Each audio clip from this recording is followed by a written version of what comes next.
మాట్లాడండి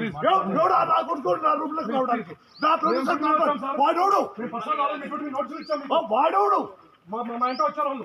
ఎవడండి వాడు వస్తాడు అయితే అయితే చెప్తా ఇంతవరకు మందాం ఏం చేస్తావు ఏం చేసుకున్నావు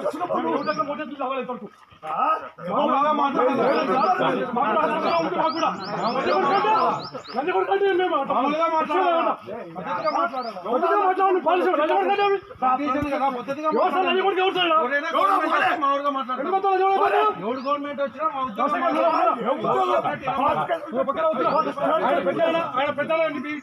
అంతే కానీ లంచ కొడుకు మాత్రం అవుతాడు బాగున్నాడు